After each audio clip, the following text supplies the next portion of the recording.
Welcome back into the Arrowhead Pride Rapid Reaction Show. I'm Steven Serda, joined as always by my guy, Rocky Magana. Kramer Sansone in the background, helping us keep this thing moving. Rocky, the Kansas City Chiefs take down the Denver Broncos. I think that's the 15th time in a row, if I'm remembering that correctly. 27-24. I think we were all kind of hoping we'd get a dominant performance from the Kansas City Chiefs to make us feel a little bit better ahead of the playoffs. I don't think we're going to get that performance. Maybe we do against Jared Stidham and the Las Vegas Raiders next week. But as of right now, they get the win. That's all that matters. They stay alive for the number one seed in the AFC. They just need some help from the Cincinnati Bengals on Monday night, trying to upset the Buffalo Bills. So that to me is the only thing that matters about today. There was some frustrating things from today's performance, certainly. Plenty of red flags that we'll get into as we move along in the rapid reaction show, but they get the win. They're still alive for the one seed, and that's all I care about today. To quote Andy Reid, not all of Beethoven's paintings were masterpieces, but a win is a win. I'm paraphrasing there from a couple years ago, but yeah, I mean, it's a division game. It's against the Broncos. The dog days of winter, man. The Chiefs are just trying to get through the rest of the regular season and stay in contention for that number one seed and finish things off.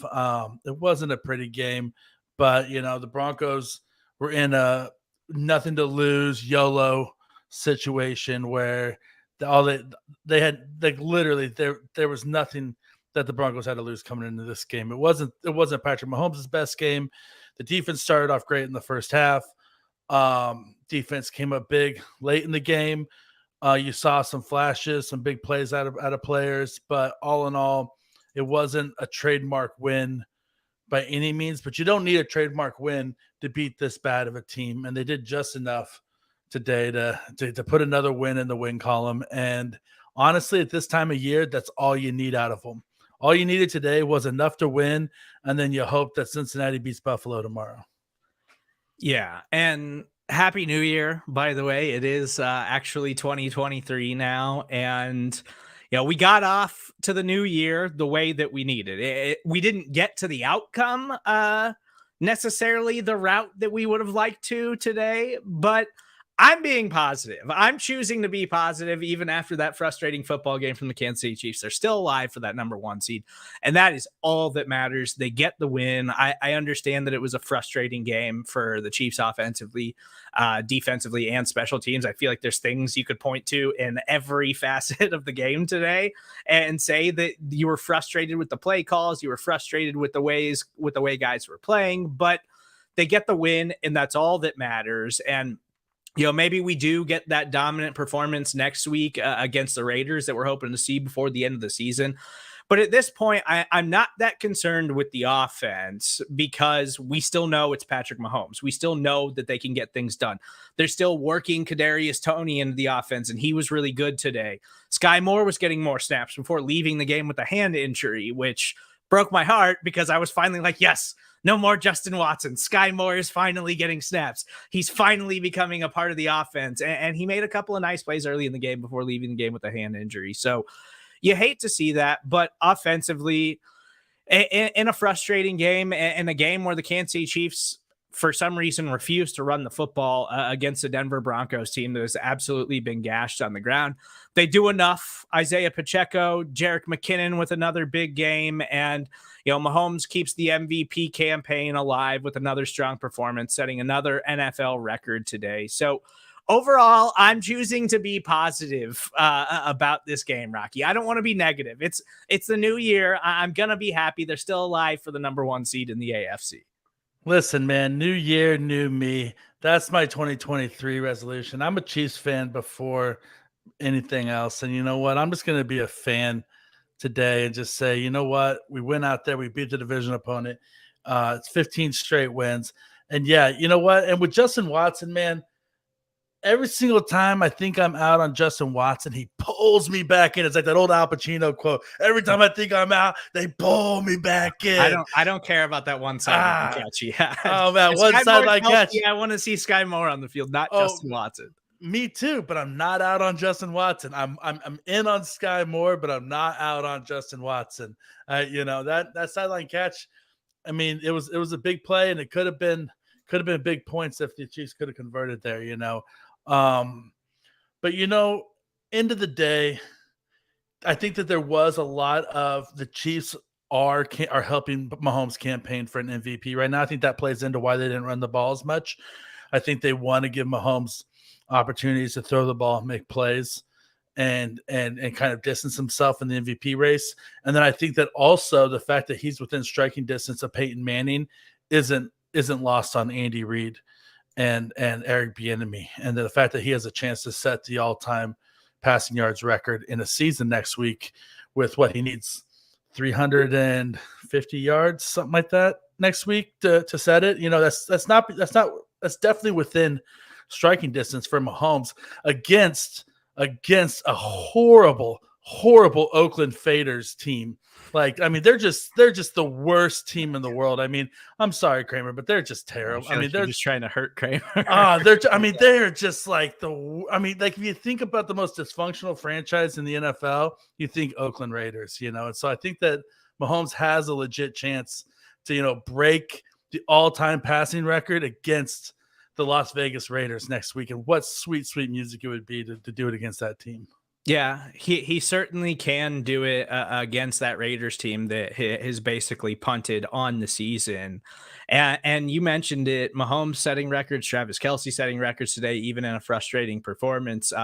Mahomes now joins Drew Brees as the only two quarterbacks in NFL history with 5,000 passing yards and 40-plus passing touchdowns on the season. And Travis Kelce is the only tight end in NFL history with multiple 100 catch seasons. I again, kind of similar to the game against the Broncos a couple of weeks ago, Rocky. I just don't want to read that much into this. It's, Denver fires Nathaniel Hackett this week, and we see this all the time in the NFL when, bad football teams move on from coaches late in the season. They tend to kind of rally around that because they just got embarrassed last week against a bad Los Angeles Rams team. And, there's all this shakeup this week in the front office, and they're firing coaches left and right. Their clock management guy is all of a sudden the interim head coach. And it's just a weird divisional game. And these divisional matchups just don't always play out the way we think they should on paper. I think the Kansas City Chiefs should have won this game by more points. I think it was a sloppy performance by them offensively. And I'm kind of hoping that this was just another performance where they come into this saying, we know we can win without our A game. And, it's not necessarily a red flag for us moving forward because we've seen how good this offense can be when it's operating on all cylinders. It's just another one of those kind of rough outings where you're like, man, I'd like to see a little bit more from them ahead of the playoffs. But I think the biggest positive for me from this game, and it's Patrick Mahomes is still incredible, and he's still got a strong chance at setting records, and I think that he is a lock for the MVP now. But it's also getting Kadarius Toney involved more. And Rocky, I messaged you guys this during the game.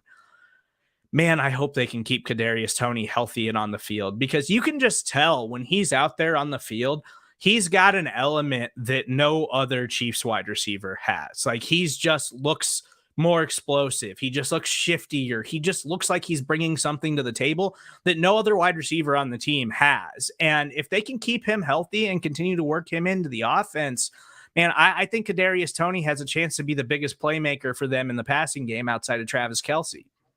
Oh yeah, I mean, without a doubt. My wife graduated from Florida, so I saw a decent amount of Toney in college. And this isn't the same player he was coming out in the draft. His hands are significantly better. He makes a play on the ball, high points the ball better than he ever did in college.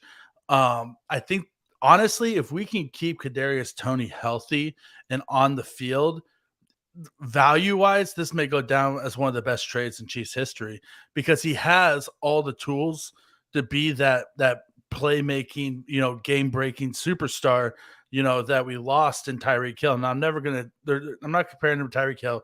They're different players, yada, yada, yada.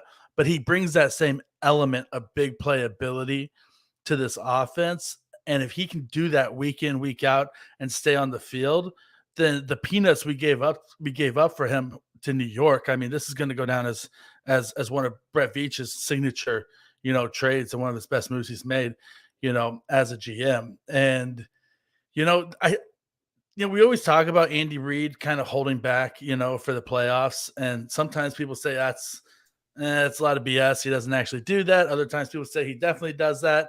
Whether or not he's doing that right now, we know the offense isn't playing its best right now. Like Mahomes, you'll see flashes every single game. You'll see him make 2 or 3 amazing plays. He passed the ball to himself today on accident and pulled a Marcus Mariota, and which was pretty awesome. It was a pretty great play. He had that one pass to Juju Smith-Schuster where he was an inch away of maybe making his best touchdown pass of the season, there in the end zone that just went off Juju's fingertips. And so we see so Mahomes is still Mahomes. They're really, so whether or not they're playing as close to the vest and they're holding back for the playoffs, I don't know. But they're definitely not playing at their top gear at the moment, but they don't need to. That's the thing. They don't need to finish off the season and win these games. I do think there's absolutely something to that. I think that Andy Reid absolutely is holding some things back for the postseason. And, we're seeing them ramp things up with Jerick McKinnon, and Jerick McKinnon's been absolutely incredible, just scoring touchdowns left and right and looking totally unstoppable especially once they get in the red zone. Like, he's been amazing. Isaiah Pacheco's still been very solid, and he continues to show improvements each and every week. But I do think there is something to them absolutely holding things back for the playoffs. And I think that Kadarius Toney can be that difference maker for them in the postseason. I was hoping today was going to spell some more snaps for Sky Moore, and maybe they were holding him back a little bit because we've seen how shifty he can be and how hard to tackle he is. And I think there's an element there that he brings to the table that not a lot of other wide receivers on the team do. And him getting injured and having to leave the game early is a total bummer because I am a big Sky Moore fan. I've been a big Sky Moore supporter all season long. And it felt like that was finally starting to turn. And maybe he was going to get some opportunities here over the next couple of weeks ahead of the playoffs. We'll see. We'll get the injury updates for you later this week from Andy Reid and from the Kansas City Chiefs. I also want to remind you, if you're checking us out on the live stream, make sure in the comment section use hashtag AP Rapid Reaction Show. We'll get to some of your comments and observations on the game at the end of the show. And if you're listening to us on the podcast page, make sure you stick around after the show. We'll have all of the Chiefs post-game press conferences for you. Before we move over to the defensive side of the ball, I do need to mention Joe Thuney went down in this game with an ankle injury. It looked pretty bad at first, but then he comes back into the game on the following series and then only gets in a few snaps and winds up having to leave the game again. Nick Allegretti steps in. And Allegretti's been a serviceable guard for this Chiefs offensive line, and he stepped in and played for Thuney this season. But Joe Thuney is still one of their most important offensive linemen. So that's something we got to keep an eye on this week, Rocky. And, if there's any question about Thuney at all, I would expect that he's probably not going to be available next week against the Raiders. No, probably not. And with Sky Moore, I kind of hope it's the same thing where they're just holding them out of an abundance of caution that, they're not going to need them to finish the deal next week. And so they'd rather give them an extra week of rest and make sure that they're good to go for the playoffs. But come playoff time, and we saw Joe Thuney play, about half of last season with a cast on his hand, right? We saw him shift over and play left tackle with a cast on his hand. And so, I mean, Joe Thuney might be out there in a walking boot, playing guard if they'll let him, come playoff time. And so he's one of the toughest SOBs out on the football field, week in, week out. And so hopefully it's nothing too serious, And same thing with Sky Moore, hopefully the hand injury is just something that they're just trying to make sure that he's ready to go for the playoffs. Because I tell you what we've seen out of Sky Moore is that you get him with the ball in his hand in space, just like Kadarius Toney, just like Mecole Hardman, like he's dangerous. He's gonna get positive yards. He's almost good for a first down every single time he touches the ball. If you can get him blockers and he can get him some space. And so, I mean, if Mecole comes back from IR, hopefully, And if we get Tony and we get more back, I mean, that's 3 playmakers. And I said last week that this Chiefs offense can be electric without throwing the ball 50 yards down the field. Like if you could throw the ball 6-7 yards to those 3 guys and then let them have 200 yards a game in yak, like that's going to be an electric offense. It's really, really hard to stop. If you think about Peyton Manning's best offenses he had in Indianapolis with Marvin Harrison, like what did Marvin Harrison score like half of his touchdowns on? They weren't deep bomb passes. They were slant crossing patterns over the middle, and he'd catch them and take off and get yak. I mean, that like Marvin Harrison, made his entire career on that. And I want to get into the defense because it was another up and down performance by them. But my last thought on the offense, and I felt like it was pretty apparent early on in this game that Patrick Mahomes was maybe playing it a little too safe, like being a little cautious. And I think that the 3 interceptions last time against the Denver Broncos played into that. And, I mentioned earlier this week, Andy Reid and Patrick Mahomes both talked about that this week when they spoke with the media. And so I felt like early on he was settling for a lot of the short stuff, a lot of the stuff underneath and not trying to force the envelope because the Chiefs were scared to turn the football over because the turnovers have been a huge problem. And they wind up turning the football over again today. But I just think that Patrick Mahomes can't play like that, and you don't want him to play like that because he's so special at just making plays deep down the field. So I think this was a game where maybe they were being a little too cautious with trying not to turn the football over because of the way things worked out last time. But then he still throws a red zone interception. Kadarius Toney still fumbles a punt. They still turn the football over. So I think the turnovers at this point are kind of like almost like a yip factor for the Kansas City Chiefs. And they've just got to get that out of their heads ahead of the playoffs. But moving to the defensive side of the ball, and the first thing I want to mention is L'Jarius Sneed comes up with a huge interception at a significant moment in the game. He winds up getting hurt on this play and leaves for a series or so, but winds up coming back late in the fourth quarter on that final drive to try to help stop the Denver Broncos. And we'll get some update from Andy Reid, I would imagine, after the game on these injuries. And L'Jarius Sneed is about as important as any defensive player for the Kansas City Chiefs, not named Chris Jones. So gotta hope that he's all right again.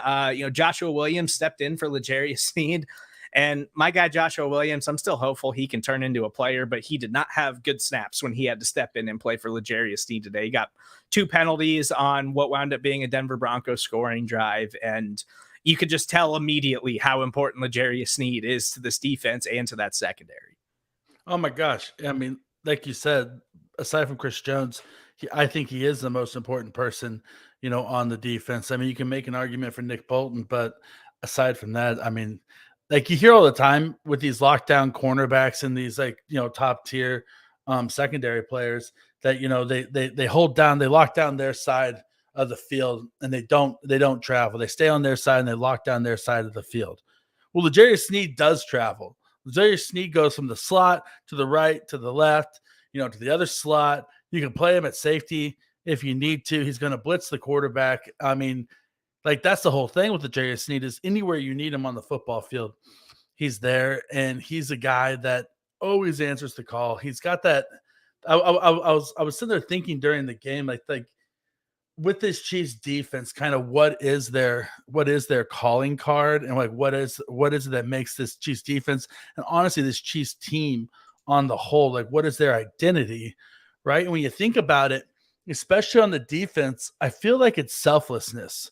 Like there's not a single prima donna on this defense that is going to say, well, that's not my side of the field, or that's not my natural position, or I'm a defensive back, I don't blitz the quarterback. Trent McDuffie blitzed the hell out of the quarterback today. And even Chris Jones, he's your highest paid defensive player and, your best your defensive star, one of the top 2 defensive tackles in the league. And he gets named to the Pro Bowl this year. And he comes out and says, I don't care about Pro Bowls. Like personal accolades are not what we're about in this building. We're about team success. We're about Super Bowls. And so I think that you really see it with guys like Nick Bolton, Brian Cook, who we've talked about is probably the best safety, turned into the best safety on this team.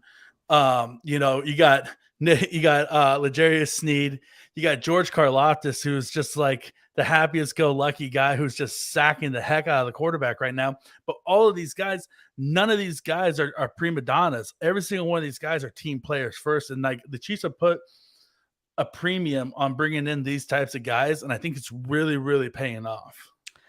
I do think that Brian Cook is the best safety on the Chiefs roster, but we don't need to get into that. We're being positive today, Rocky. It's New Year. Can't say Chiefs win. Still alive for the #1 overall seed in the AFC. So I don't want to get into a safety debate right now on the Arrowhead Pride Rapid Reaction Show. But I'm curious how you feel about the overall defensive performance today, because I think there's a case to be made that if it wasn't for the Kadarius Toney fumbled punt that sets up the Denver Broncos with a short field, Russell Wilson rushes in for the first of his 2 touchdowns on the following play.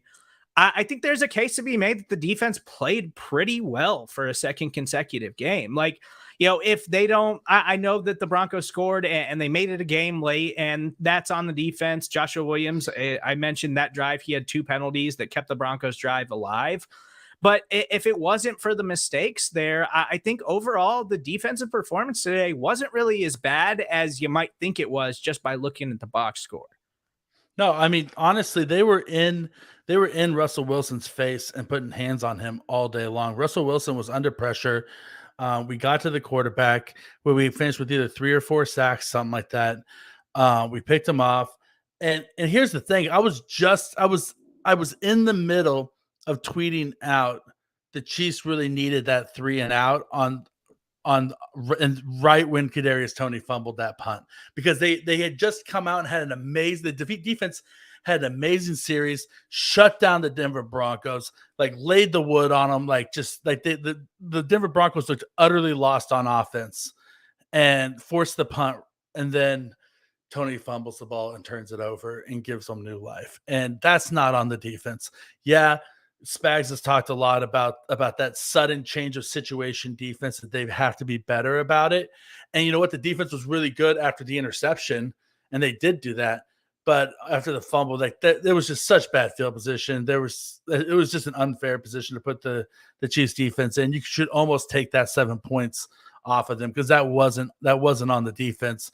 That was on the special teams. And we'll talk about special teeld later. Because we're gonna crush Dave. yeah. Dave, Uncle Dave is getting ready to be held to task for a second. But staying on the defense, I thought the defense was awesome today. I'm not gonna lie. Like, they had a lull there in the middle of the game where they kind of like almost let their foot off the gas, it seemed a little bit.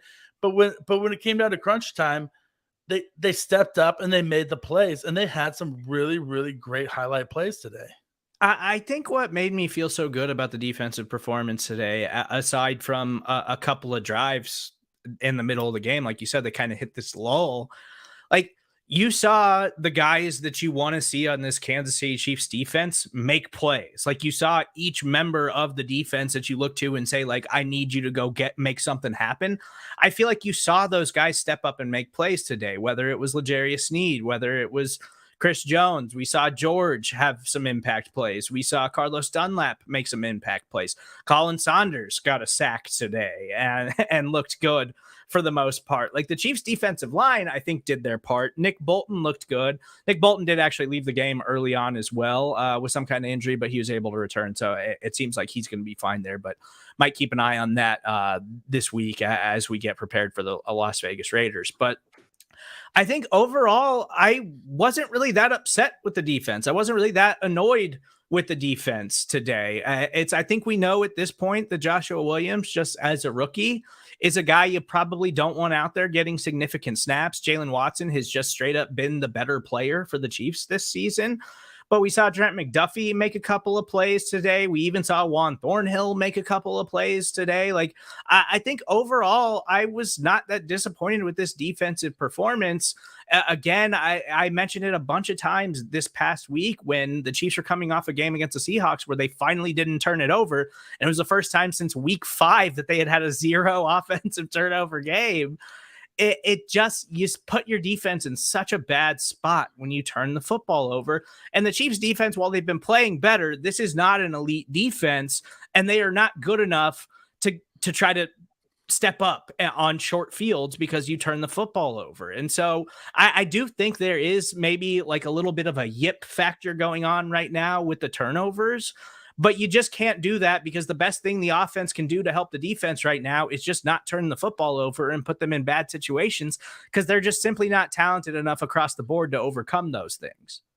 Yeah, I mean, if you look at the Chiefs defense, really what they're missing, and it's crazy because we just drafted like an entire secondary, but because our secondary is so young and a lot of those guys are late round draft picks like Joshua Williams, like Jalen Watson, like Najee Johnson, we're really about two cornerbacks short of having like a stud defense. I feel like, because at safety we're fine. I think Thornhill and Cook, and then we'll talk about Reed. We're keeping it positive, but I think that you got enough talent at safety, and McDuffie and Snead are studs. Your linebacking core is Chanel's come on. You got their studs across the board. And then if you're talking about your front four, like your defensive line is really good, especially when you have Karlaftis and Dunlap in the game together. Like, I know they like to try Frank Clark out there, but next year they should re-sign Dunlap, and their starting edge rusher should be Dunlap and Karlaftis, because those two together cause some disruption and get in the quarterback's face. And Dunlap has a lot of length, and he gets his hands up and he makes it a problem, especially for a shorter quarterback like Russell Wilson. And Karlaftis is, what's that? That's 5 sacks in 6 weeks now, right? For Karlaftis. I mean, the kid is legitimately a stud young pass rusher at this point. Yeah, George got another sack today, and even Frank Clark made some plays today and made his presence felt in this game. Mike Dana made some plays today and made his presence felt in this game. Like, I just think that overall we should feel a little bit more positive about the defensive performance than we probably are going to, because of the issues that they had across the board and the kind of like bored nature I feel like they played with offensively today. Like, it almost seemed like they were bored, and like the execution for the second straight week, we saw it last week against the Seahawks, just wasn't particularly good for the Chiefs offensively. And that's something they got to get ramped up a little bit before the playoffs start. But before we get out of here, we got to get onto the special teams. And we talked about it a ton, Rocky, and we were messaging during the game about it. Chiefs have another botched PAT today on the hold by Tommy Townsend. And then Harrison Butker just absolutely shanks a field goal just before the half. And I think somebody was tweeting that it went down as a block. I don't know if it actually got blocked or not. The hold on that actually like looked okay from Tommy Townsend. It just looked like a really bad field goal attempt by Harrison Butker. I think, and I'm not the guy who's usually like, let's make drastic decisions about the coaching staff, but we got to have a conversation about Dave, because him refusing to move off of Sky Moore as a punt returner when we knew he was a liability back there for several weeks early on in the season. And now it seems like each and every week it's a missed field goal, it's a missed PAT, fumbling punts, like just issue after issue on special teams. And, maybe Dave can bounce back and get this thing figured out for the playoffs. You just cannot have your special teams be a liability in the postseason, because that's going to cost you football games. That's going to cost you opportunities to go to a Super Bowl. And the Chiefs special teams continues to week after week be a total liability. I mean, and literally since the beginning of the season, since Harrison Butker got injured and they mishandled that, they mishandled the news about it, they mishandled bringing him back. They this isn't a new thing. This has been a consistent issue throughout the course of the entire season.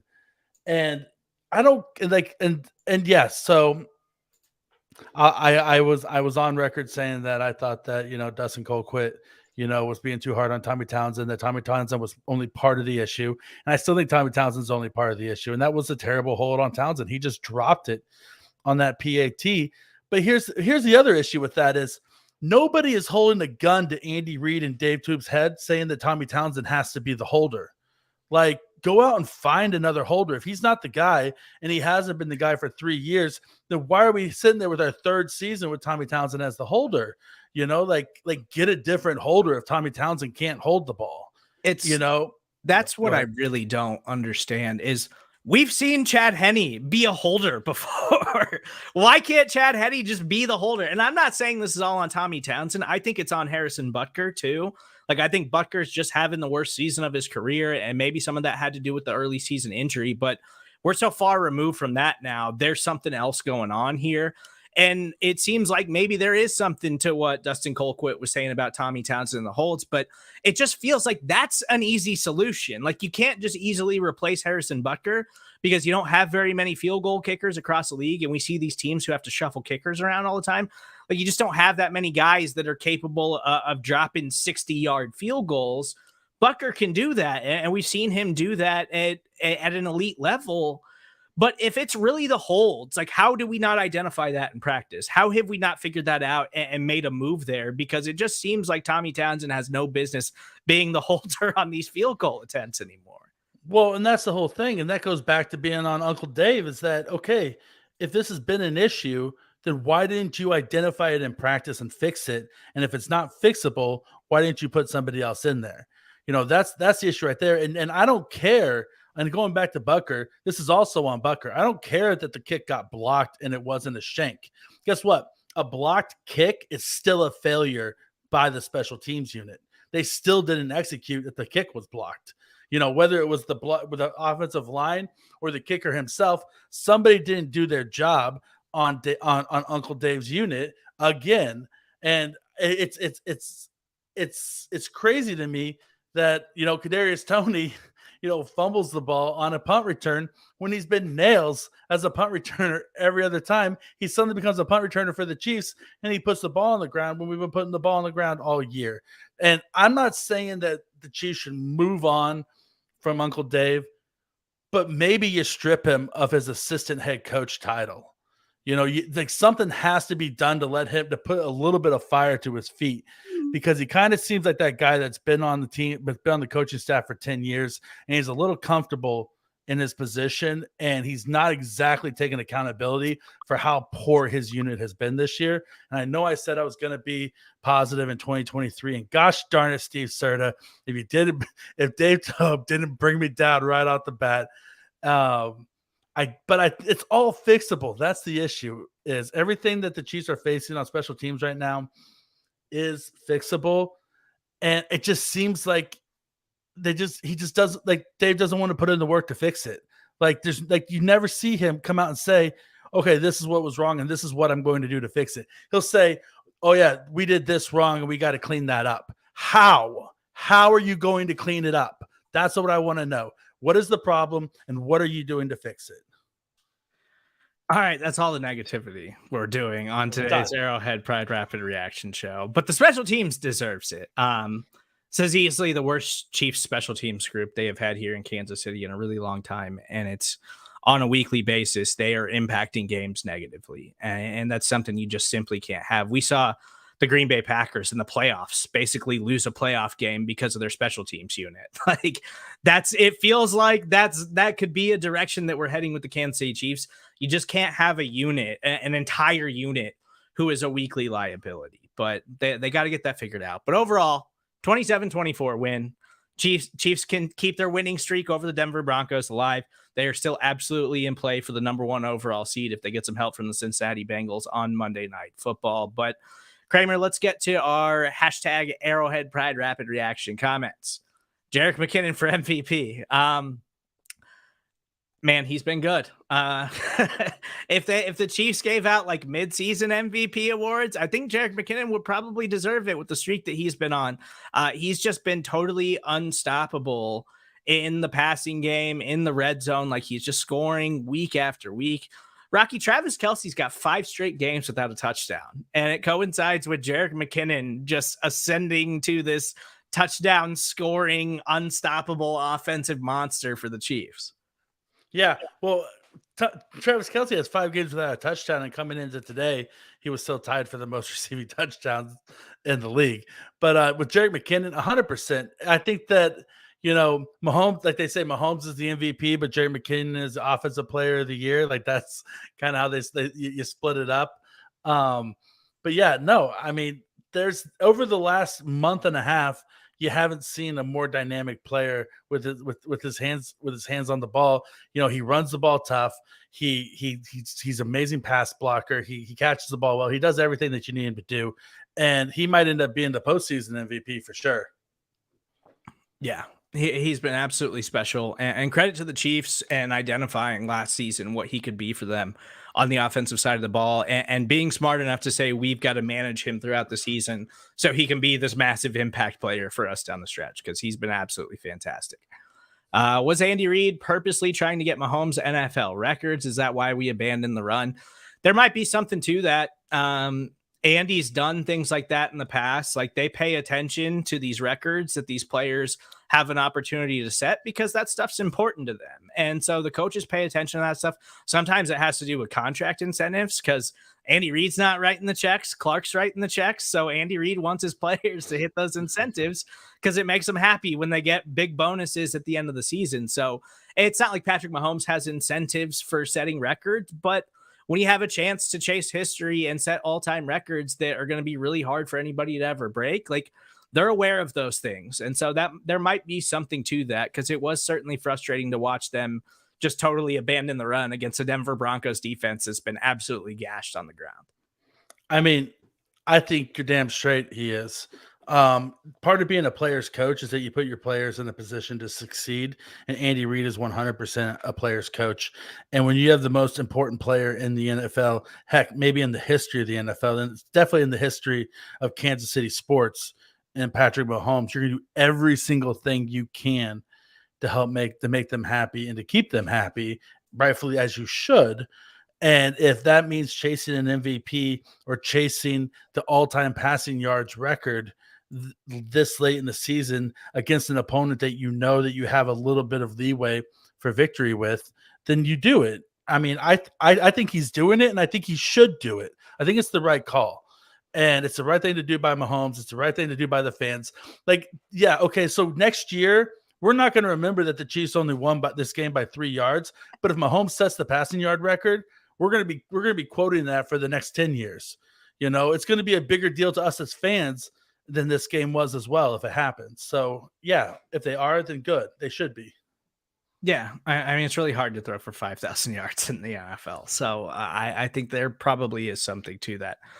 Tyreek might not make the playoffs. All that talk about the Chiefs not being there without him. Yeah, so the Miami Dolphins lost again today. Tua Tagovailoa's status is totally up in the air with all the concussions that he's gotten this season. Backup quarterback Teddy Bridgewater also left the game, so they were down to Skylar Thompson, and they fell to the New England Patriots today. And the Dolphins' playoff chances are currently on life support now after today's loss. They have totally fallen apart down the back half of the season. And I'm not going to lie, Rocky, assuming Tua would be available for a potential Miami Dolphins playoff game in a scenario where the Chiefs did not get the bye and they had to play a wild card round game, Miami Dolphins were a team that kind of scared me because of their explosiveness. And not to say that I believe Tua Tagovailoa is like a superstar or anything like that. I think he's a product of the personnel and the system that they have going on there. But yeah, I mean, the Chiefs are still alive for the top record in the NFL currently at this point in the season. And the Dolphins are kind of falling apart here down the stretch. So, I mean, if you want to throw shade at Tyreek Hill for that, I guess that's on you. I don't really care what the Dolphins are doing as long as the Chiefs keep winning. Yeah, I think that there's something to be said about all the naysayers that said that the Chiefs offense wasn't going to click without Tyreek Hill. And if you want to say, look at us now, we're the top offense in the NFL. Without Tyreek Hill, we're still running for the first overall seed, yada, yada, yada. It's the system. It's not the player. Then heck yeah. You know what? The Chiefs never needed Tyreek Hill to be great. They needed Patrick Mahomes and Andy Reid.